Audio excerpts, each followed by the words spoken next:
안녕하세요. 어코노미TV의 프렌치입니다. 오늘은 개인 투자자들의 눈물, 라임 꼭 그래야만 했냐? 라는 제목으로 시작할 건데, 제목이 좀 유치하긴 한데 그래도 열심히 준비했으니까 한번 봐주시길 바랍니다. 보시면 라임 자산운용 사태에 대해서 요약도를 먼저 그려봤는데, 보시면 라임 자산운용이라는 회사가 자산운용사인데, 보통 자산운용사들이 펀드를 만들어서 그 펀드를 운영하고 있거든요. 근데 얘네들은 이제 사모 헤지 펀드라고 해서 좀 리스크가 높지만 그만큼 수익률도 높다. 수익률도 높은 상품들을 판매를 하고 있고, 보시면은 이제 이 상품을 얘네가 만들어서 판매사에게 판매를 요청합니다. 그럼 이 판매사들은 이제 투자자, 개인 투자자나 이제 일반 그 기관 투자자들에게 이 상품을 넘기는데, 판매사에는 제일 주요한 판매사가 이제 신한금융투자, 그리고 우리은행, 하나은행, 그 이외 은행 및 증권사들이 뭐 거의 한 뭐 15개 정도의 은행 및 증권사들이 같이 판매를 했고, 그리고 판매하기도 한데 얘들이 이제 같이 투자도 했어요. 신한금융투자랑 우리은행, 뭐 하나은행 얘네도 같이 투자했고, 여기다가 이제 개인 투자자까지 합쳐져서 이 사모펀드를 만드는 데다가 이제 돈을 투자를 하게 된 거죠. 근데 이 사태가 지금 어떻게 된 거냐면, 작년 10월 달에 이 사모펀드 만든 3개의 사모펀드를 만들었는데, 이 3펀드의 사모펀드 금액이 합치면 한 1조 6천억 정도 돼요. 그럼 이 펀드들이 지금 이제 환매 중단이 됐는데, 이게 이제 환매라는 게 투자자가 돈을 돌려줘, 나 펀드에 돈 빼려고 해 하면 이 펀드는 그 투자자의 돈을 정리해서 돌려줘야 되는데, 이게 너무 많은 사람들이 갑자기 환매를 요청하다 보니까 이 사모펀드가 못한다, 못 준다, 그렇게 돼서 문제가 된 거죠. 근데 이 문제가 됐던 게, 이 투자한 펀드들에 대해서 큰 문제가 생겨가지고 투자자들이 지금이라도 빨리 돈을 빼야겠다, 그래서 돈을 빼려고 했는데 안 된 거죠.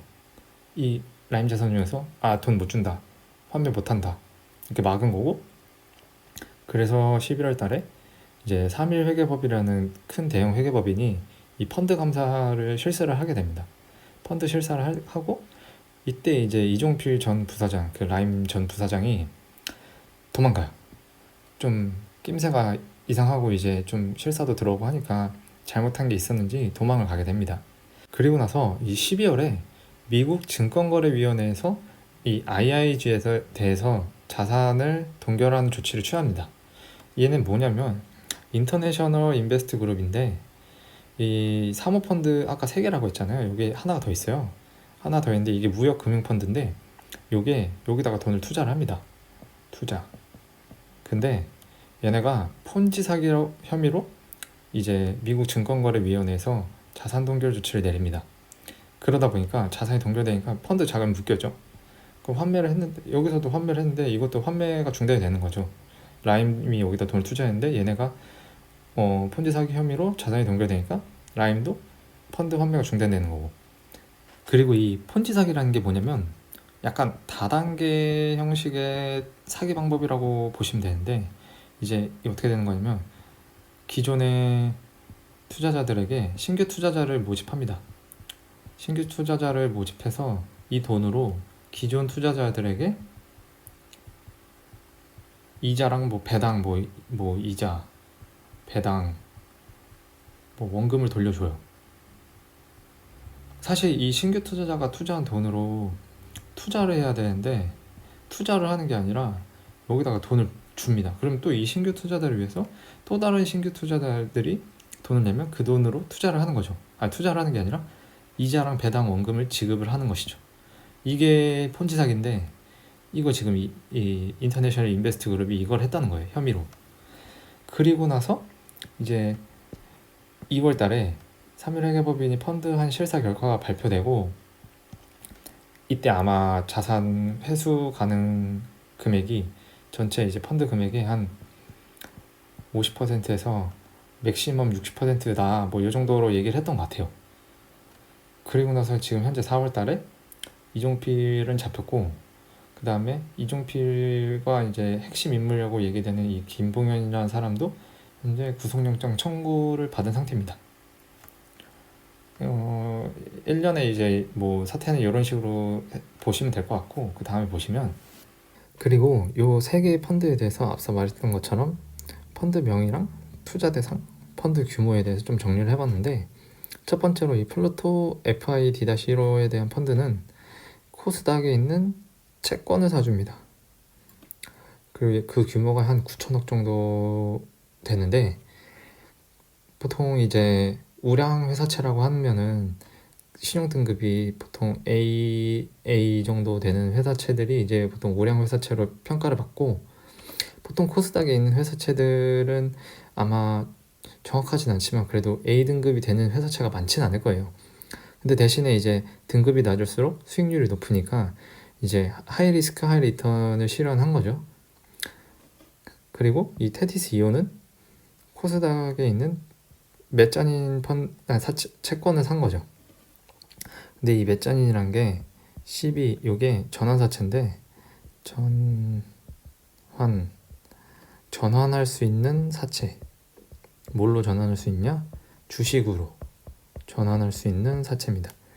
이게 사채가 예를 들어서 10,000원짜리 100억짜리로 발행이 된다고 하면은 이 전환사채는 거기에 플러스 알파로 한 110억 정도로 뭐 발행이 된다고 해요. 예를 들면 그 10억의 플러스 알파가 왜 생기냐? 그럼 바로 주식으로 전환할 수 있는 권리를 같이 사기 때문이에요.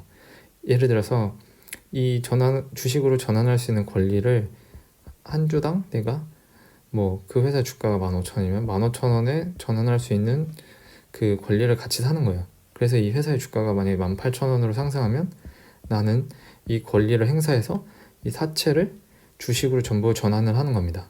일부 전환할 수도 있고요. 그러면 나는 3,000원의 이익을 보는 거죠, 한 주당. 근데 이게 만약에 주가가 12,000원으로 하락을 하게 되면 나는 이 플러스 알파로 지불한 금액에 대해서 가치가 없어지는 거예요. 전환을 할 이유가 없으니까. 그렇기 때문에 이게 되게 위험한 투자 방식이긴 한 게 코스닥이잖아요. 이게 코스피가 아니라 코스닥이기 때문에 항상 그 위험이 더 높기 때문에 이제 주가도 훨씬 더 변동성이 크고, 그런데다가 이제 한 2천억 원을 투자를 했고, 이것도 당연히 이제 리스크가 높은 만큼 수익률이 높게 책정이 돼서 투자를 한 거겠죠. 그리고 이제 세 번째 펀드인 플루토 TF-1호를 보면, 이건 아까 앞서 말씀드린 인터내셔널 인베스트 그룹에 투자를 했는데, 얘네가 이제 폰지 사기, 다단계 사기를 쳐가지고 5천억 원 투자했는데 이게 환매가 중단됐죠. 자산 동결 조치가 나가지고 지금 현재 펀드 3개에 합치면은 1.6조 정도 되네요. 딱 이렇게 지금 펀드들이 구성되어 있고, 지금 이제 옆에 기사를 보시면 펀드 돌려막기도 했다, 얘네가 라임자산이. 그래서 신한은행 관계자가 라임자산운용부터 뭐 2개월마다 보고서를 봤는데, 받았을 때는 이미 자금이 넘어가고 있었다.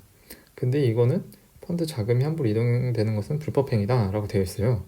이게 펀드를 보시면 그 상품 설명서에 어디에 투자할 거고 어느 금액을 어디에 이렇게 배분을 할 거다 이렇게 다 적혀 있어요. 근데 거기에 적혀 있지 않은 행동을 하는 거는 불법으로 간주를 하는 거죠. 그리고 신한금융계열사 중 신한은행은 뭐 무역금융펀드인 크레딧 인슈어드 여기다 뭐 2,700억을 판매를 했는데, 이 판매 대금의 일부를 라임이 아까 여기 말한 이제 사모채권에 편입된 플루토 F1D-1호와 이제 플루토 TF-1호 여기에 재투자했다. 즉 이 펀드에서 관리하고 있는 채권하고 여기 무역금융 펀드 뭐 여기 들어가 있는 그 채권들을 사준 거죠. 이걸 왜 해줬냐? 이렇게 하면 이 두 개 펀드들의 수익률이 올라가요. 왜냐면 자산을 판 거니까. 그래서 이 수익률을 높여서 그 고객들에게 보여주기 위해서 이런 짓을 한 거죠. 펀드 돌려막기. 굉장히 나쁜 놈들입니다. 그리고 나서 신한금융투자는 이미 이런 위험한 상황을 다 알고 TRS 계약을 맺었어요. 그리고 이 TRS 계약은 총 수익 스왑 계약이라고 해서 뒤에서 더 자세히 설명드릴 텐데, 간단하게 얘기하자면 이거예요. 그 신한금투는 나는 너네가 이렇게 위험한 그 자산들에 투자를 하니까 리스크를 가지고 싶지 않아. 그래서 돈을 빌려주면서 원금 보장을 요구합니다. 그리고 원금 보장을 하면서 대신에 나는 뭐 수수료랑 이자 정도만 받겠다. 왜냐면 굉장히 위험한 상품이니까. 이런 식으로 해서 원금 보장을 해달라고 하는 계약이라고 생각하시면 돼요. 이 수익을 전체 수익에서 발생하는 거를 수압, 그러니까 바꿔준다는 거죠.